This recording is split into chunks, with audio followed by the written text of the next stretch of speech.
This year's Freep Film Festival almost here, talking about a couple of selections, won the centerpiece of the festival, first seen in New York last November. It's the focus of a new documentary called Coldwater Kitchen. That is perfect, man. Coldwater Kitchen, a Michigan story made by the Detroit Free Press that premiered at DOC NYC. Now we can see it here in Detroit, along with several AAPI-themed documentaries, part of a film series, Asian American Pacific Islander stories, including one with some history that touches all of us, if we listen to the music. You know, he's got some history, Ben Fong-Torres. I used to read him in Rolling Stone.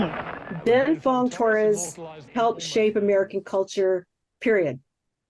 That was it. Suzanne Joe Kai, native San Franciscan journalist and filmmaker. The film, Like a Rolling Stone, the life and times of Ben Fong-Torres. How did you get the idea to do this film? It was really an interesting casual conversation that I had with Ben. And I've known him for many decades, actually. Because back in the early days, you know, when I'm like 21, 22 years old, we were the first Asian American faces on television in San Francisco. Asian Americans in the media? So rare back then. Then there's Ben.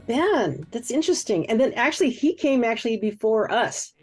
Ben Fong-Torres had a nationwide audience, even beyond that. Before the internet, before blogging, before tweeting, there was the Rolling Stone. There were superstars who worked there. One of the biggest was Ben Fong-Torres. I just said, Ben, why isn't there a documentary about you? And then he just said, I don't know, why don't you just do one? And that was it.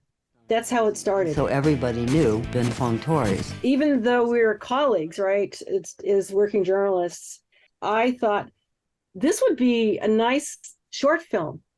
And it would be, you know, exciting and rock and roll and then over and out. He's one of the great writers ever. There's some good ones, but not as good as this guy. So I figured it would probably be a year or two.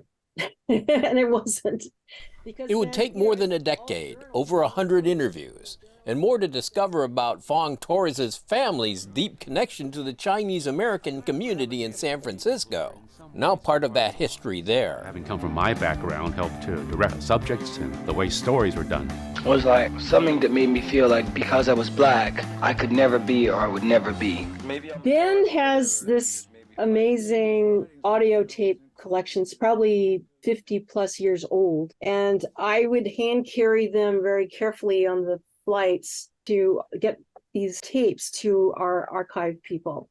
And they actually would spend sometimes months just to restore the audio. Like a Rolling Stone, the life and times of Ben Fong-Torres' modern popular music history intertwined with modern Asian American history. Who knew? If you didn't, you will when you see this.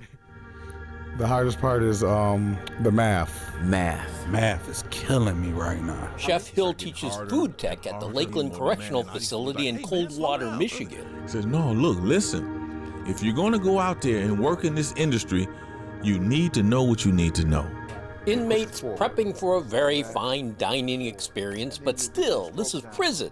The chef's knives all tied down and accounted for. Only knife a lot of these guys have held has been in battle. And then you give them one and they're like, you're giving me this? And don't get me wrong, it's tethered with a lock on it. But yeah, let's cut some things. And that trust is the first little bit of trust they've had in a long time. And from that trust, they create. Coldwater Kitchen co-director Brian Kaufman also earned the trust of the Corrections Department to let the cameras inside. How did this film come about? So the film came about through a letter that was sent by a guy who ended up being a character in the film, Ernest Davis. Longtime tutor in the program, and he sent a letter to Mark Kurlianchek, who's the co-director with me, who was the Free Press restaurant critic at the time. And Ernest's letter said basically like, we got this program, we're doing awesome stuff, would you come out? Mark went in his capacity as a restaurant critic, wrote a story about it, then approached me about doing a film. But the personal aspect of it is the love and care that you get from preparing food. And then when you give it to someone to eat, what you get back from that. It is like you sharing of yourself. They get to taste a little bit of you. When you walk out though, when you go back to the unit, guys know you're in food tech. So you become a target.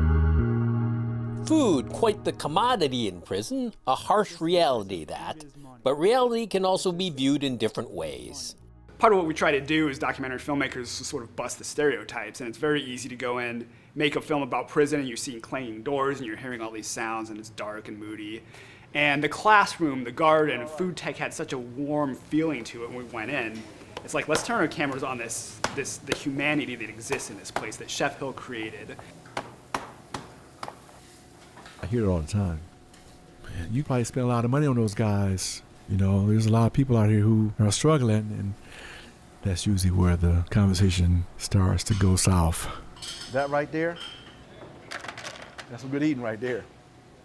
And I know that everybody that's there is not there for the right reasons. I mean, I get that. Because, yeah, we do. We eat pretty good in there. But we eat with a purpose. The best part of the film is showing you the reality of it. You know, it's a harsh reality. Chef Dink, another key character in the film, now running the Green Mile Grill on Detroit's East Side. When you get to see that side of it, and you see what this program is doing, and the rest of the culinary programs that's in the Michigan Department of Corrections, it's just giving you a skill that can be used forever. You scaring me to death. When I first met Dink, Let's do it like this, look. what I remember the most is Pull it out, man, let's come out. Make it easy, you work smart, not hard, bro. There you go. he had this cool daddy walk. What y'all got going on up in here, man? I thought, okay, Woo-hoo! I'm gonna have a problem with this guy because That smells so good. I think he believes that he's the do-all, be-all. But as we traveled that journey, it came out of him. And then he likes to be in it. And that's the whole thing. You have to want to be in food service to be in food service. You can't fake the funk. If it's in you, it's in you. Chef, he don't look at your file. He don't care what you did to get there. If he accept you in this class, he gonna make it sure that you are qualified to do something when you get out of there. It's not about getting in, it's about getting out and not going back. That's the thing, that's Chef Hill's thought process. And Chef Hill is one of those rare people who operates, you know, with such a level of humility and kindness that the students who come through his program can't help but taking what he has to say and running with it. And dealing with me, that's the hard part. I have you to talk to. Brad, another outstanding cook, he struggles with an addiction even while incarcerated. And I don't know which way to go. There's only one way to go. You can't give up. Don't give up. I'm never giving up. Right. Push. P period, U period, S period, H period. Pray until something happens.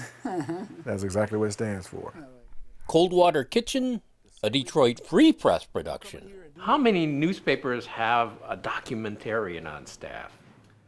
I don't know. I do get called in to do some daily stuff occasionally. I started working here in 2007. It was always my goal and the goal of the immediate leadership in the photo department to raise our video levels every year higher and higher to the point where we're now making films that are competing with independent documentary filmmakers and being shown at the same festivals. And that's sort of where we've taken our craft to the Free Press. Let's create content that's not necessarily for the Free Press website, but can we get this out into the world through streaming platforms and treat it like other documentary content? Good enough, Chef? A little more. Watch One Detroit, Thursday at 7:30 p.m. You can find more at onedetroitpbs.org or subscribe to our social media channels and sign up for our One Detroit newsletter.